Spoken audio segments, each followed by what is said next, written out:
Hello and welcome to Zoom In. I am Zunaira Azhar. PTI में कशमकश और अंदरूनी इख्तलाफात, ऐसे में गवर्नमेंट को टफ टाइम कैसे देंगे?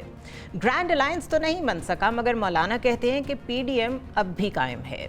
और सिंध में पानी का मसला है क्या और हल कैसे होगा? All this in Zoom In today. PTI में इंटरनल रिफ्ट बहुत खुल के सामने आ रही हैं। फॉरवर्ड ब्लॉक समेत इख्तलाफात की बातें पहले भी होती रही हैं और जब भी पार्टी प्रॉब्लम में होती है ऐसा होता है, लेकिन जो इसका लेवल है वो बहुत ज़्यादा हाई हो गया है। बिकॉज मैंने हाई इसलिए कहा कि सीएम केपी इसमें इन्वॉल्व हो गए हैं। केपी एक तरह से पीटीआई की बेस है, उनका हेडक्वार्टर है, वहाँ उनकी हुकूमत है। वहाँ से अगर इख्तलाफात की खबरें आएंगी तो जो चैलेंजेस दरपेश हैं वो मज़ीद कॉम्प्लिकेट होंगे। पीटीआई ने अभी क्या क्या करना है? अगर चेकलिस्ट देखें तो बानी पीटीआई को रहा भी करवाना है, सूबे को भी गवर्न करना है, वफाक में पार्लियामेंट में अपोजिशन का रोल भी प्ले करना है। लेकिन जब पीटीआई मुत्तहिद थी तब भी ऐसा नहीं हो पाया। ये सारे जो टारगेट्स हैं ये चेक नहीं हो रहे थे। अब जब इतनी ग्रुपिंग सामने आ गई है और दीगर फॉल्ट लाइंस भी नुमायां हो रही हैं, तो पीटीआई अपने अहदाफ या अपने गोल्स कैसे हल कर पाएगी? इसके अलावा जो ईद के बाद हम सुन रहे थे कि एक ग्रैंड अपोजिशन अलायंस सामने आएगा, कोई ना कोई तहरीक सामने आएगी, उसकी भी कुछ खबर नहीं है। बल्कि जो टेररिज्म का इशू है उसको लेके मौलाना फजलुर रहमान ने एक डिफरेंट पोजीशन ले ली है। तो अब फ्यूचर क्या है, पीटीआई की स्ट्रैटेजी क्या होगी, डिस्कस करते हैं। हमारे साथ दो सीजन्ड जर्नलिस्ट मौजूद हैं, आमिर इलियास राना साहब और आमिर ज़िया साहब। Thank you both of you for joining us. Aamir Ilyas Rana साहब, अगर आपसे स्टार्ट करूं तो अपोजिशन से तो एक्सपेक्टेशंस ईद से पहले ये थी कि कोई बड़ा ग्रैंड अलायंस आ रहा है और कोई ना कोई तहरीक आ रही है, ग्रैंड और नॉट ग्रैंड। पीटीआई तो तैयार थी कि ईद के बाद उन्होंने कुछ ना कुछ तहरीक चलानी है। ऑल्दो हम तब भी क्वेश्चन कर रहे थे कि कैसे चलाएंगे, और उस वक्त डिबेट ये चल रही थी कि शायद मौलाना का जो कवर है वो यूज़ कर सकें। बट ये जो टेररिज्म का इशू सामने आया है, इस पे आके जो एक बड़ा प्रिंसिपल्ड स्टैंड मौलाना ने लिया है, उसके बाद ये वाज़े हो गया है कि वो किसी भी ऐसी तहरीक का हिस्सा नहीं बनेंगे, स्टेट के अगेंस्ट नहीं जाएंगे, प्रॉब्लम नहीं क्रिएट करेंगे। हेयर ऑन इतनी ज़्यादा जो फॉल्ट लाइंस पीटीआई की सामने आ गई हैं, ये सारा सिनेरियो एक दो हफ्तों में चेंज हुआ है। आपका क्या एनालिसिस है इस पे? तो ये है कि पीटीआई की तहरीक पे हमें तो पहले से ही शक था, और मैं हमेशा से कहता रहा हूँ कि अपोजिशन का ग्रैंड अलायंस बनना चाहिए ताकि गवर्नमेंट पे प्रेशर आए। लेकिन वो बनेगा कैसे? बैरिस्टर गौहर, सलमान अकरम राजा की तो मुलाकातें इमरान खान से बंद नहीं हुई थी ना। तो जो मौलाना फजलुर रहमान बार बार कह रहे थे और उनके लोग कह रहे थे कि हमने एक तहरीरी मुआहिदा मांगा है और आप हमें उसका जवाब दें, तो इमरान खान से वो कहानी ये कह के छोड़ दी गई कि जी सियासी लोग नहीं मिल रहे। भाई, नामजद सेक्रेटरी जनरल, नामजद चेयरमैन, वो वकला के रूप में कहें या उस हैसियत में मुसलसल इमरान खान से मिल रहे थे, तो जवाब तो ला सकते थे। True. तो जब जवाब देना नहीं था तो मौलाना फजलुर रहमान ने तो देखे ना, जब वो मदीना मुनव्वरा में थे या मक्का मुकरमा में थे, मौलाना समीउल्लाह की शहादत हुई और वो वहां से जब आए तो उन्होंने तो खुल्लम खुल्ला बयान दिया। और आपको पता है कि वो उलमाए कराम में से वाहिद हैं जिनके ऊपर हमले भी हुए। True. और वो अपने उस स्टांस से पीछे नहीं हटे जो स्टेट के हवाले से है कि आप यहाँ पे खुद जंग नहीं शुरू कर सकते जब एक रियासत मौजूद है, काम कर रही है। तो मौलाना फजलुर रहमान को तो इन्होंने रास्ता खुद दिया। फिर अब कुछ खबरें आप और हम देख रहे हैं, मुसलसल आ रही हैं कि खान साहब अंगेज हो चुके हैं। अंगेज वो आदम सवाती से भी हुए, अंगेज वो अली अमीन से भी हुए, अंगेज वो उस पाकिस्तानी डायस्पोरा से भी हुए जो उनके लिए पैसे भी खर्च करता है और मेहनत भी करता है। तो ऐसे में महमूद खान अचकजई कहाँ जाएंगे, जो कहते थे कि बस हमने अगर बात करनी है तो ये करनी है कि जाओ तुम बैरकों में, फौजियों की बात कर रहा हूँ, और नहीं करनी वरना। तो ये पिछली दफा भी यही हुआ था। तो फिर इन्होंने गिला किया था कि भाई जब तुम्हें हुकूमत ने एक कमेटी बना के दी, जबकि खान साहब ने वो कमेटी पहले खुद बनाई थी कि हुकूमत से मुज़ाकरात करने हैं, तो पीटीआई सब कुछ छोड़ के हुकूमत के साथ मुज़ाकरात पे चली गई थी। लेकिन चूंकि उनका मिलिट्री के खिलाफ एक सेट पैटर्न है कि मिलिट्री पाकिस्तान की सियासत में ना आए, महमूद अचकजई की बात कर रहा हूँ, उन्होंने गिले शिकवे किए लेकिन वो फिर चल पड़े। अब जो पीटीआई कर रही है, इससे मेरे ख्याल में जो तहरीक तहफ़्फ़ुज़ आईन पाकिस्तान है उसको धचका लगा है। जो महमूद, अभी आप देखें ना, मौलाना फजलुर रहमान के पास शाहिद खकान अब्बासी चल के मिल के पहुंचे, डेरा इस्माइल खान चले गए कि ये जो लोग कुछ और सौदा बेच रहे थे ये तो सारा हवा में चला गया। कि पीटीआई तो वहीं खड़ी है कि हमें गेट नंबर 4 पे रास्ता दें, जहां शहबाज शरीफ नहीं दे रहे उनको। वो हर तकरीर में आर्मी चीफ का नाम लेते हैं, हर मामले में साथ लेके चल रहे हैं, जो खान साहब किया करते थे, और फिर उसको छोड़ने की सूरत में जो कुछ उन्होंने भुगता। तो शहबाज शरीफ तो अपने बड़े भाई के साथ होते हुए भी यही बात करते थे कि हमें बिगाड़ नहीं पैदा करना चाहिए, लेकिन वो थे कि भाई नहीं, जो काम हमें करना है हम करें, जो मिलिट्री ने करना है वो करे। तो अभी तो बड़ी मुश्किल है पीटीआई के लिए कि जो इनके लोग तासुर दे रहे थे, अभी आदम स्वाति का अगर आपने सुना हो तो वो उन यूट्यूबर्स को पढ़ गए हैं जो लोग इस वक्त पीटीआई से ज्यादा पीटीआई के हामी बने हुए हैं। वो अमेरिका में हो, वो यूके में हो, वो समझते हैं कि शायद वो असल पीटीआई हैं, और ये जो पार्लियामेंटेरियन हैं जिनको उनके प्रेशर में पीछे भी हटना पड़ा जब वो दहशतगर्दी के खिलाफ कॉन्फ्रेंस में पार्लियामेंट की कमेटी में नहीं जा सके, इस सोशल मीडिया के प्रेशर में कि उन्होंने ट्रेंड शुरू कर दिया था माइनस इमरान खान। तो ये बात अब खान साहब को खुद सोचनी है, किसी और ने नहीं सोचनी। आमिर ज़िया साहब, almost the same question to you with some commentary. पहले चीज़ें बड़ी आसान होती थी, जिस तरह अभी आमिर इलियास राना साहब ने एक बड़ा फाइन पॉइंट रेज़ किया है कि अगर तो नवाज शरीफ होते तो थिंग्स वर डिफरेंट। वो किसी हद तक एक ख़ास किस्म का टिल्ट रखते थे सिविल मिलिट्री बैलेंस में। Now we have Shahbaz Sharif as chief executive, जिनका एक बिल्कुल डिफरेंट स्टांस है, हु डजंट माइंड कि स्पेस कम हो रही है, ज़्यादा हो रही है, वो बड़ी कंफर्टेबल पोजीशन में है। ऐसी पोजीशन में स्पेस ऑपोजिशन के लिए, इन पर्टिकुलर पीटीआई के लिए और भी कम हो गई है, और उनके लिए जो राब्ते हैं वो मुश्किल इसलिए भी हो गए हैं कि अब तो 5 साल तक कोई तब्दीली, कोई एक्सटेंशन, इस तरह का कोई मसला भी खड़ा नहीं होना। तो हेयर ऑन स्ट्रैटेजी क्या होनी चाहिए पीटीआई की? बट हैविंग सेड दैट, ये जितनी धड़ेबाजी हो रही है, सबसे पहले तो इसे कंट्रोल करना पड़ेगा ना। अगर गवर्नमेंट को टफ टाइम देना है, अपने बानी को रहा कराना है, लोगों के साथ भी एक कनेक्ट रखना है, how do you analyse it? देखिए, जो कॉमनैलिटी है, शहबाज शरीफ साहब आपने बिल्कुल दुरुस्त फरमाया कि वो समझते हैं कि जी फौज का रोल जो है पाकिस्तान जैसी रियासतों के अंदर या बिल्कुल बनता है, और क्योंकि हमारे यहाँ सिविल इदारे जो हैं वो कमज़ोर हैं, तो उनके नज़दीक वो समझते हैं कि जी उनकी मदद के लिए जो है फौज जो है वो आती है, और फौज जो है क्योंकि सबसे मुनज़्ज़म इदारा है, ताकतवर इदारा है, तो उसको आप नज़रअंदाज नहीं कर सकते। तो अच्छा, लेकिन मैं समझता हूँ कि कमोबेश ऐसे ही अप्रोच जो है वो पीटीआई की भी है।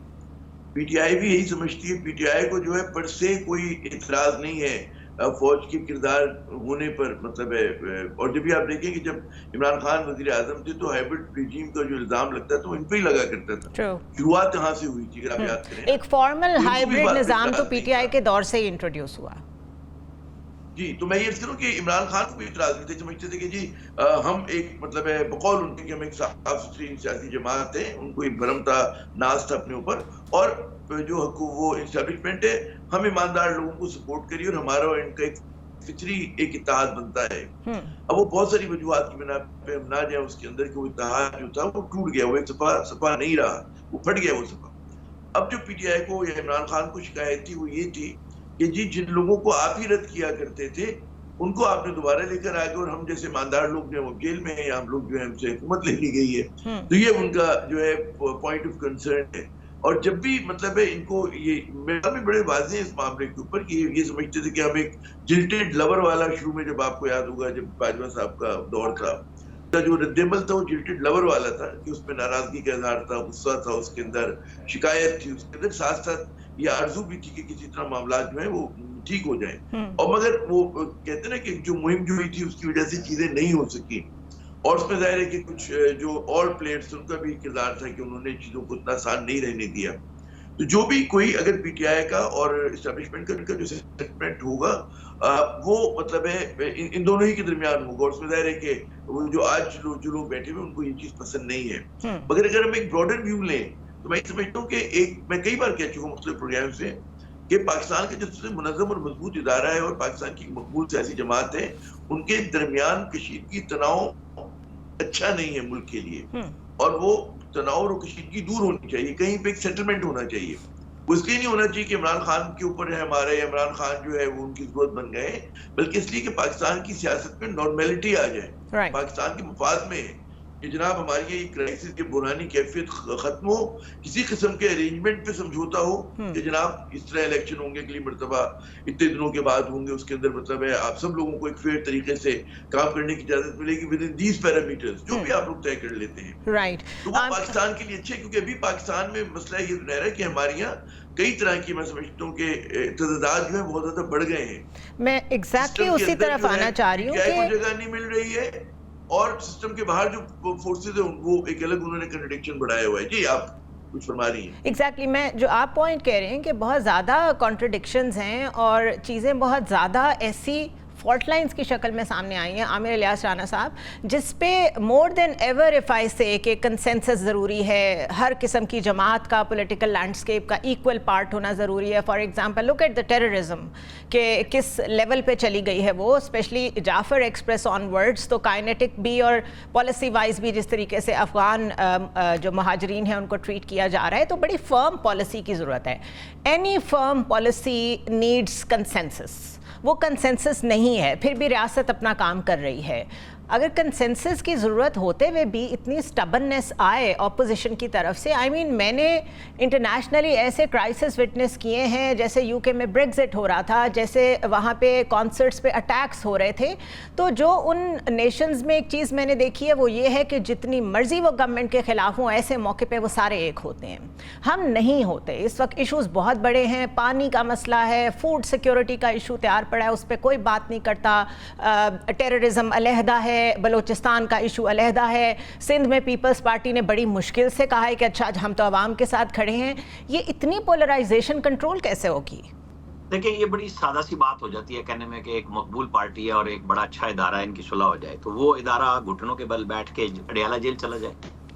उस इदारे ने बड़ी क्लैरिटी से कहा है कि आपको माफी मांगनी होगी, आपने स्टेट पे हमला किया, स्टेट के इदारों पे हमले किए। खान साहब को बात अगर समझ आ जाए तो वो माफी मांगेंगे तो रास्ते बनेंगे ना।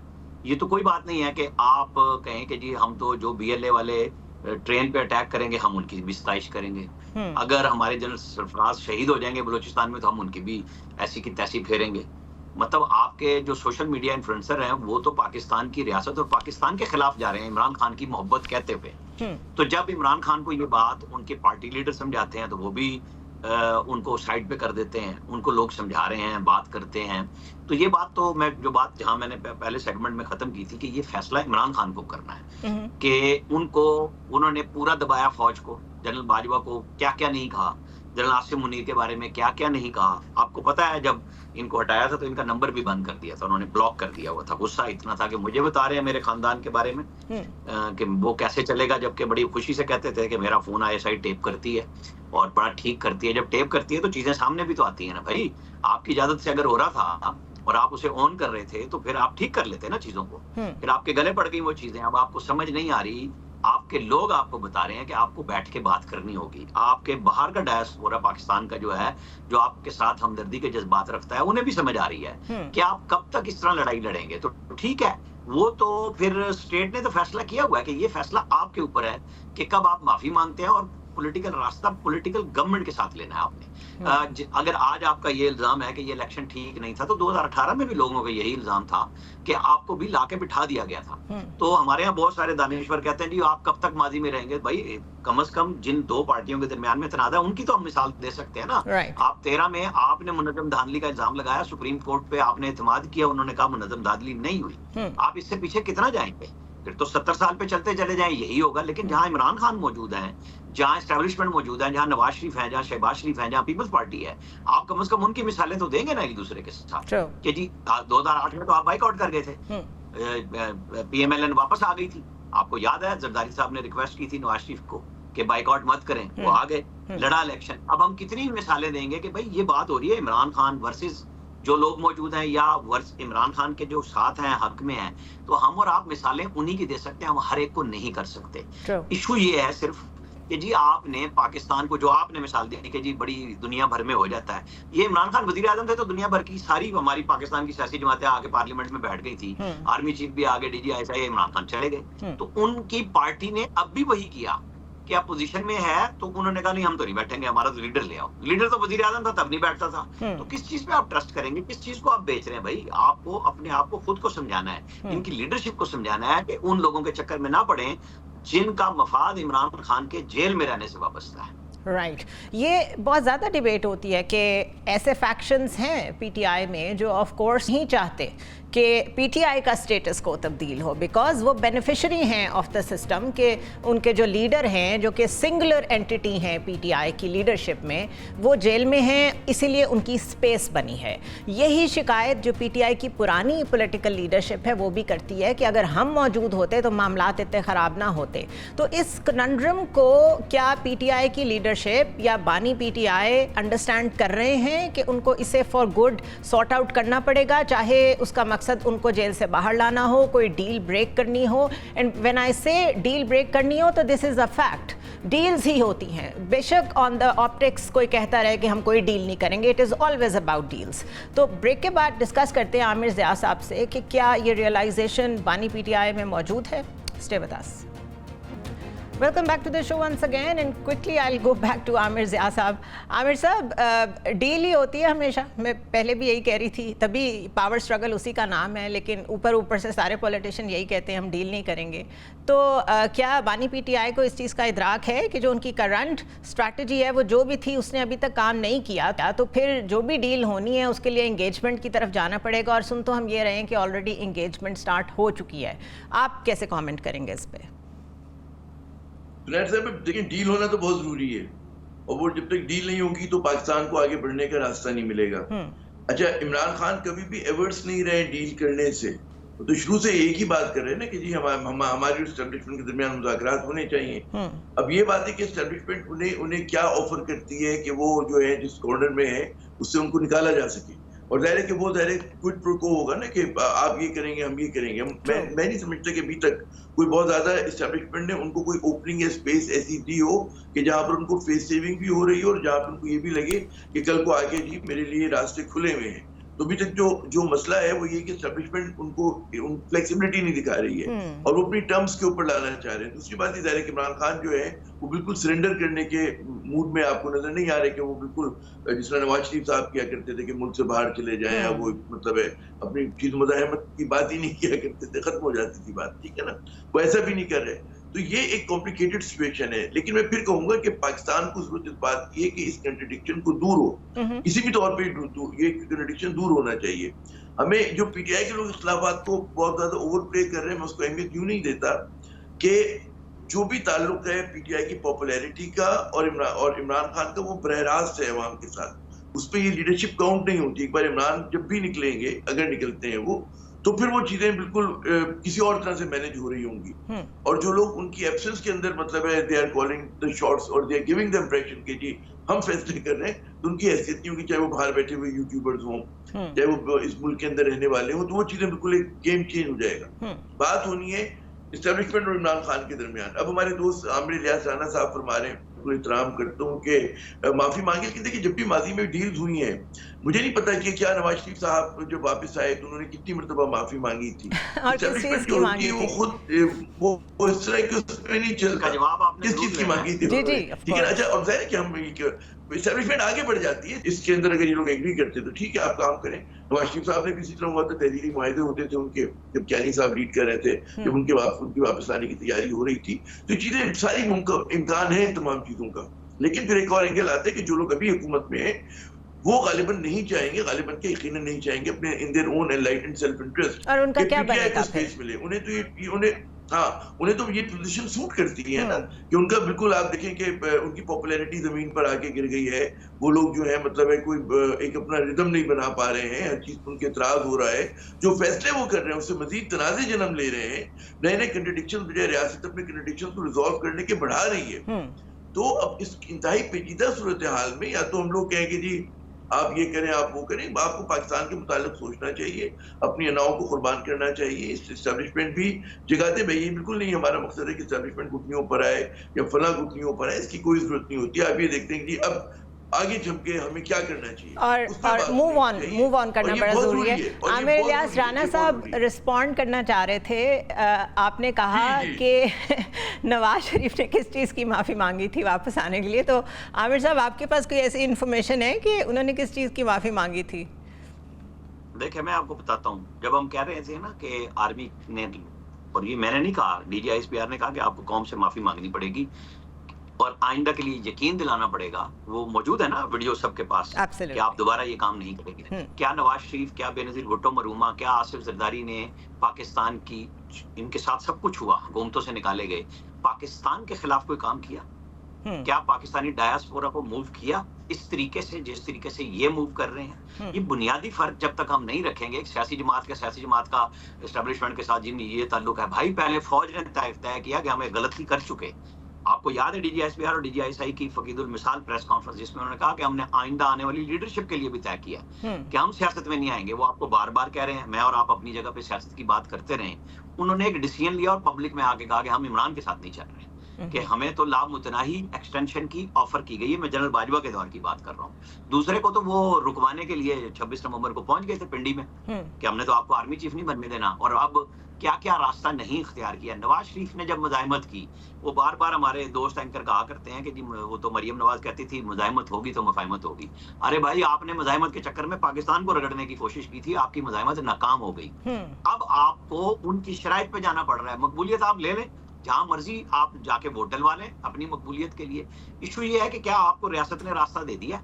आप रास्ता लेना चाह रहे हैं? आप अभी भी समझते हैं कि हमें फेस सेविंग चाहिए? वो फेस सेविंग ये है कि पब्लिकली आके आपको माफी मांगनी है, जिसकी बुनियाद पे मैंने आपसे ये कहा कि उन्हें घुटनों के बल आना पड़ेगा, फौज को नहीं लाना पड़ेगा। अब आप फेस सेविंग उनसे मांग रहे हैं जिनका आपने फेस पूरी दुनिया में गंदा किया।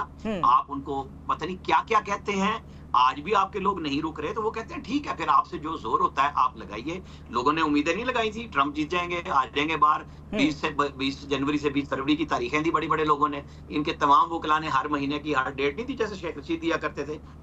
अब हुकूमत गई, और जिस हुकूमत में वो मौजूद थे उनको पता नहीं चला कि उनकी हुकूमत भी चली गई। वो लोगों को तारीखें देते थे। कुछ सोचने वाली बातें हैं कि ये पीपल्स पार्टी और मुस्लिम लीग नून वो नहीं है जो PTI ने काम कर दिखाया है अपने इदारे, अपनी फौज के साथ दुनिया भर में, सिर्फ पाकिस्तान में नहीं। जब आप इस बुनियादी फर्क को समझेंगे कि मसला क्या है, तो मसले का हल निकल आएगा। बहुत शुक्रिया आमिर इलियास राणा साहब, आमिर ज़िया साहब, बहुत शुक्रिया। ये वो डिफरेंसेस हैं ओपिनियंस के। जब हम बात करते हैं कि क्या फ़र्क है, तो एक तरफ की सोच तो ये है कि मुज़ाहमत तो पीपल्स पार्टी ने भी की, मुस्लिम लीग नून ने भी की, लेकिन उन्होंने टेम्परेचर कहाँ तक लेके जाने, दे न्यू इट, उससे ज़्यादा उन्होंने एस्केलेट नहीं होने दिया। लेकिन जो इस्टेब्लिशमेंट के साथ PTI की कॉन्फ्रंटेशन है वो इस लेवल पे चली गई है कि उसका spill over it's everywhere. So definitely उसको कंट्रोल करने के लिए, ये डैमेज कंट्रोल करने के लिए एक स्टेप आगे PTI को ही आना पड़ेगा, because we all know this is how things work here. अगर आपने अपने यूट्यूबर्स को भी कंट्रोल नहीं करना, अगर आपने अपने सोशल मीडिया अकाउंट्स को भी खामोश नहीं करना, कहीं से कोई अच्छा जेस्चर ज़रूर आना पड़ेगा। I am against these kinds of words के जी घुटने टेकने पड़ेंगे, लेकिन अगर फ़ौज समझती है कि माफ़ी मांगनी पड़ेगी तो आप फिर उनसे बैठ के बात कर लें कि कौन सी माफ़ी मांगनी है, कैसे मांगनी है। There are ways about everything. बहरहाल ये सिचुएशन तो चलती रहेगी, लेकिन जो रियल इशूज़ हैं, वाटर इश्यूज़ हैं बहुत सवेयर जो डेवलप हो रहे हैं मुल्क में। हम नंबर 10 पे हैं पूरी दुनिया में जो ममालिक सबसे ज़्यादा पानी की किल्लत का शिकार हो रहे हैं, और इससे जुड़ी हुई है आपकी फूड सिक्योरिटी। सो ये भी एक नेशनल सिक्योरिटी का इशू है। इस पे कितनी तवज्जो है और इस पे एक्सपर्ट्स क्या कहते हैं। और जो कैनाल्स का मसला है उसको मैंने कल भी डिस्कस किया था, आज भी डिस्कस करेंगे क्योंकि वो भी रिजॉल्व नहीं हो रहा। After a short break, welcome back to the show once again. अब कुछ बात करते हैं 6 कैनाल्स का मसला। चौलिस्तान के लिए 6 नहरों का जो मामला है, उसमें सिंध में तकरीबन सारी नेशनलिस्ट पार्टीज़ जो हैं वो पीपल्स पार्टी समेत, जो कि एक वफाकी जमात है, स्टैंड लेती नज़र आ रही हैं। 6 नहरों की तामीर के ख़िलाफ़ सिंध के मुख्तलिफ़ शहरों में प्रोटेस्ट्स हो रहे हैं। सिंध का मौक़िफ़ ये है कि जब पानी ही अवेलेबल नहीं है तो नहरें क्यों निकाली जा रही हैं। ख़दशा उनको ये है कि नहरों के लिए सिंध का जो पानी का हिस्सा है उसको कम किया जाएगा। जाएगा। लेकिन स्टैट्स क्या कहते हैं, हकीकत क्या है, मसला उससे बड़ा है। तरबेला और मंगला डैम में पानी की सतह इस वक्त डेड लेवल पे है। दरियाए सिंध में इटसेल्फ पानी की सतह जो है वो 50% कम हो चुकी है। इसके अलावा अगर कुछ स्टैट्स में UN के आपके साथ शेयर करूं तो जितना पानी पहले 1 साल पहले तक एक शहरी को पाकिस्तान में अवेलेबल होता था, इस तेज़ी से पानी की कमी हो रही है कि अब उसका 20% मज़ीद कम हो गया है। इसी तरह UN का इदारा है वॉश, जो कि वाटर रिलेटेड इश्यूज़ को देखता है। उसके मुताबिक पाकिस्तान उन 10 ममालिक में शामिल है जहां शदीद पानी की किल्लत आ रही है। वाटर स्कैर्सिटी डायरेक्टली रिलेटेड है फूड सिक्योरिटी के साथ। And water security, food security, ये सब कुछ नेशनल सिक्योरिटी का मसला है।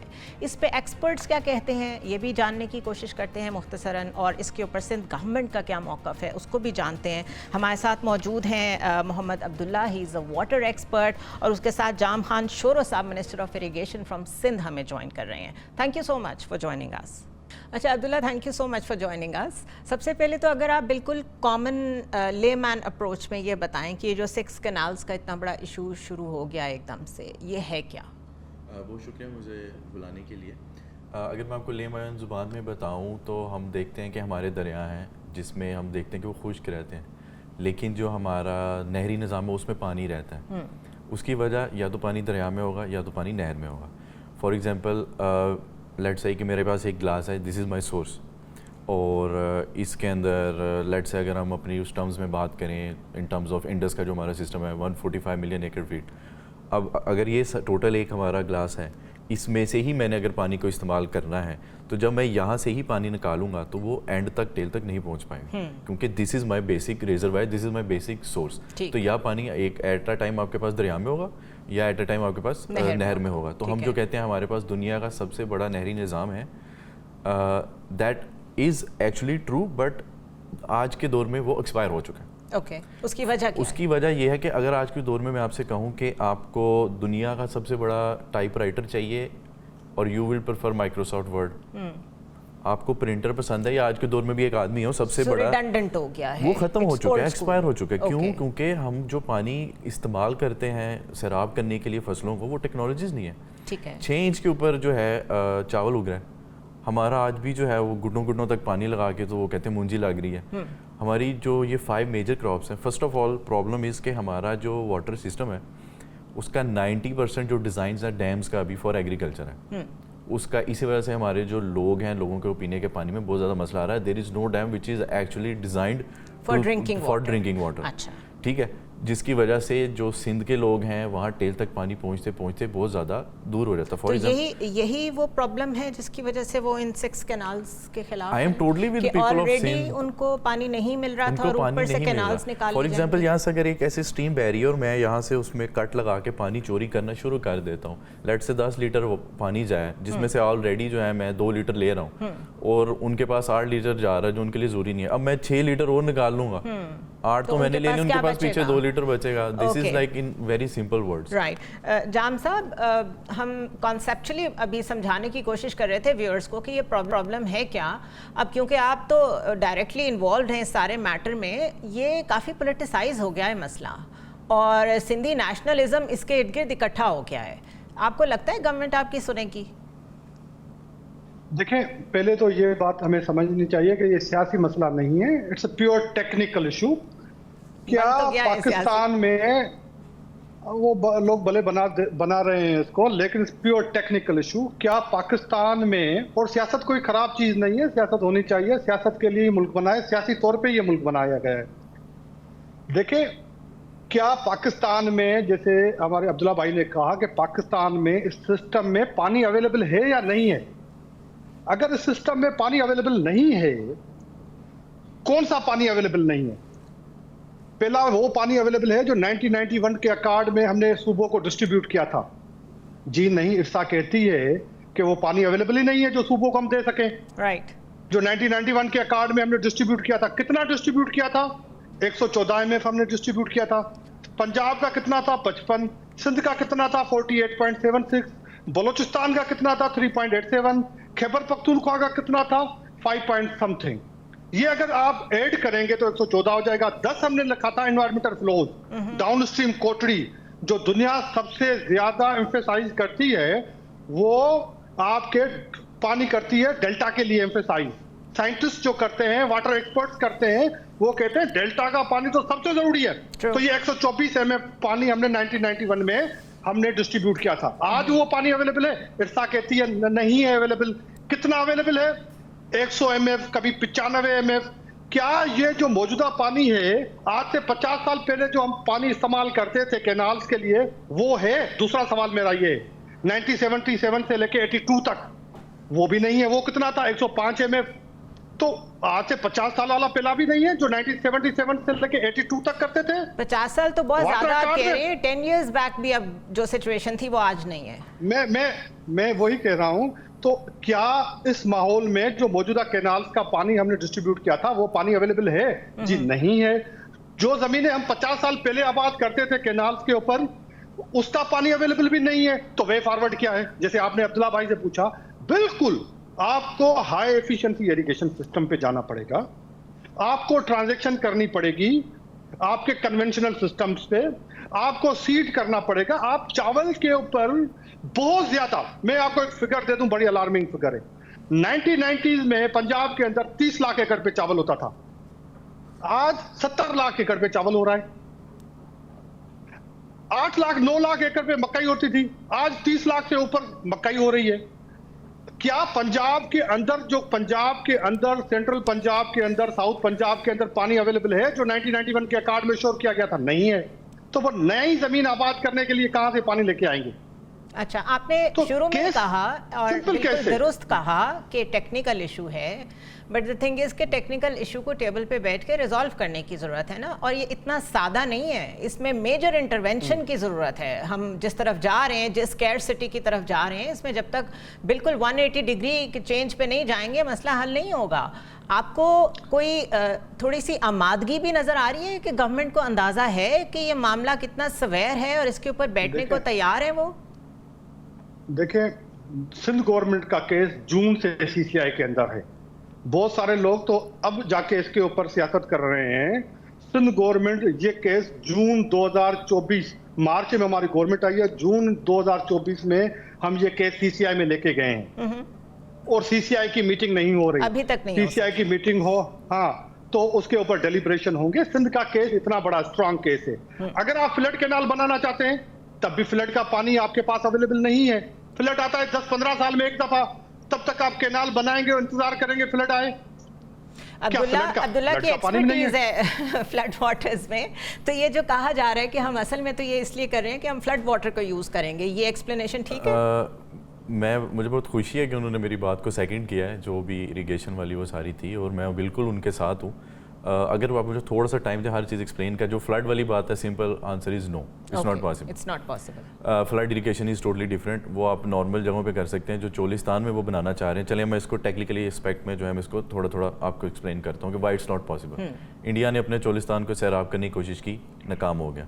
वहाँ की जो हाइड्रोलॉजिकल, जियोलॉजिकल जो इस तरह की सतह है, वहाँ पर आप कर नहीं सकते, फर्स्ट ऑफ ऑल। सेकेंडली, आपका जो सबसे बड़ा मसला ये है कि जो पानी ये लेना चाह रहे हैं वो पानी साफ़ नहीं है। आपने करनी है कौन सी ये फार्मिंग जो यहाँ पे इन्होंने करनी है, कॉर्पोरेट फार्मिंग, उसके लिए आपको वाटर का बहुत ज़्यादा प्योर होना लाजमी है। तो ये जो वाटर इस्तेमाल कर रहे हैं इसके अंदर बहुत सी ज़्यादा जो है वो क्या नाम है, इम्प्योरिटीज़ हैं, जिसको आपको पहले साफ़ करना पड़ेगा।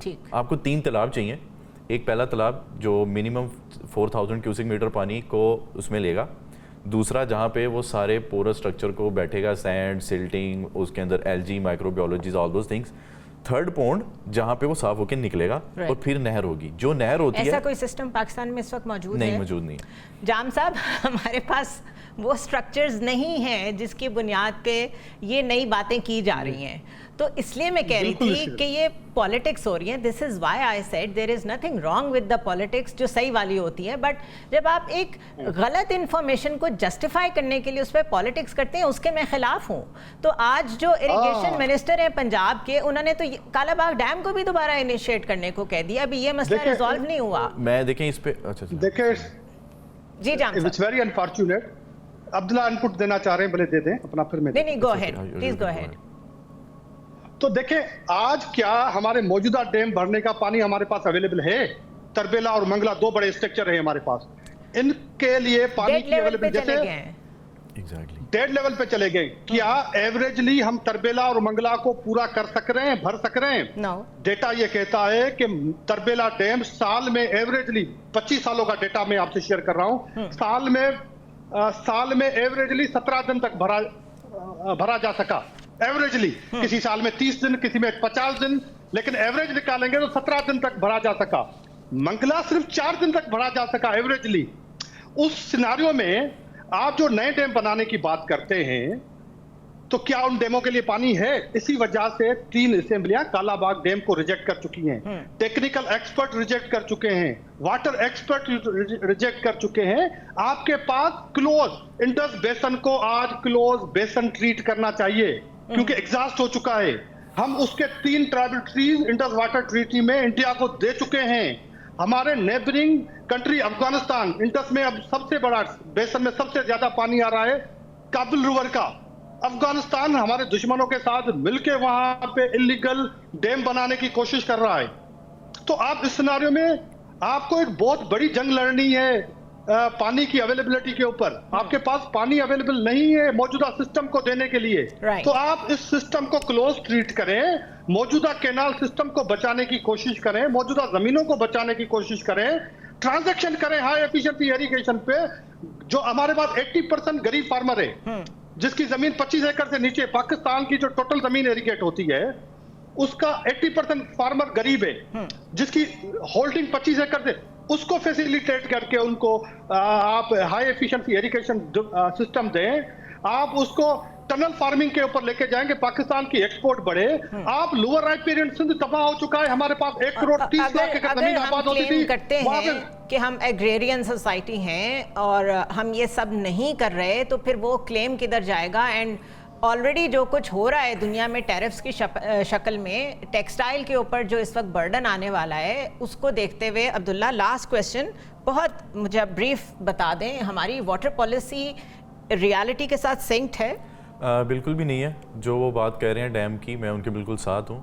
हमने डैम जो बनाया, अगर हम देख भी लें कि उनकी जो स्टोरेजेस हैं, वो जब सैलाब आएगा तब उनको बचाने के लिए हम खोल देते हैं। जब खुश्क साली है तब उसके अंदर पानी नहीं है, तो उसका फ़ायदा क्या है? आप अमेरिकन रिवर्स की वेबसाइट पर जाइएगा, उन्होंने पिछले 20 सालों में 1300 से ज़्यादा डैम गिरा दिए, because this is an outdated technology. जैसे पहले ऑफ कैमरा आपसे मेरी बात हो रही थी, नेदरलैंड्स की मिसाल है, दुनिया का वाहिद मुल्क है नो डैम, सारा वाटर ग्राउंड वाटर में वो अंडर द ग्राउंड स्टोर करते हैं, ग्राउंड वाटर को वो यूज़ करते हैं। बारिश का पानी लिया, उसको ट्रीट किया ग्राउंड में, और उनका 2 से लेकर 20 मीटर तक ग्राउंड वाटर लेवल है। पाकिस्तान का मैं आपको एक छोटी सी बात बताता चलूँ, सतलुज और चेनाब रिवर के नीचे 34 मिलियन एकड़ फीट एक के नीचे, और एक के नीचे 105 मिलियन एकड़ फीट का ज़ख़ीरा मौजूद है, प्योर वाटर ड्रिंकिंग। और इसको अगर आप स्केल में करना चाहें ना, हमारा तरबेला जो है सबसे बड़ा, आई थिंक 7 मिलियन एकड़ फीट है वो, मंगला 5 है। सिर्फ चनाब के नीचे जब ग्राउंड वाटर, जब सैलाब आता है, वो बहता रहा, पानी गुजरता रहा, क्योंकि हमारी स्टडीज़ में कहा जाता है running water it self is a storage. और जब वो टेल तक जाता है, अभी कोटरी बराज बिल्कुल ख़त्म हो चुकी है, कराची की ज़मीन ख़त्म हो चुकी है, जब आपका पानी बहता रहता है, एक तो वो सारे सैंड्स और सेडिमेंट्स लेके जाता है, आपको यूरिया DAP वगैरह नहीं ख़रीदना पड़ता, दूसरा वो आपके सारा अंडरग्राउंड रिचार्ज करता जाता है, और तीसरा जो सैंड और सिल्टिंग जाके आपके बीच पे बैठती है, वो एनर्जी बैलेंस इक्वेशन होती है, वरना वेव आती जाती है। जब हम सोसाइटीज बनाना शुरू कर देंगे, थैंक यू, आपने अच्छी बात की, एग्रीकल्चर लैंड पे हम सोसाइटी बना रहे हैं और सहरा को जो है हमने सैराब करना है, तो आई थिंक हमारी पॉलिसीज गलत हैं, जिसकी वजह से दोबारा सैलाब या खुश्क साली हुआ, तो फिर हम दुनिया के पास जब जाएंगे कि क्लाइमेट चेंज है, you are pledging money, you are not helping us, they will definitely not listen to us. And this is why कि जितनी COP27 हुई, 29 हुई, सब में प्लेज तो कर देती है दुनिया पैसे, लेकिन हमें देती नहीं है, क्योंकि हमने अभी तक वो सिस्टम्स नहीं बनाए जहां पे हम उन्हें बता सकें कि हम इसे यूज़ कैसे करेंगे। जामशोर साहब, बहुत शुक्रिया, आपने हमें ज्वाइन किया। Abdullah, thank you so much. This is just one example कि नेशनल सिक्योरिटी का जो वर्ड हमारे यहाँ इतना ज़्यादा यूज़ होता है, उसका एक पूरा स्पेक्ट्रम है, जिसमें जो डिफेंस है वो एक फैक्टर है।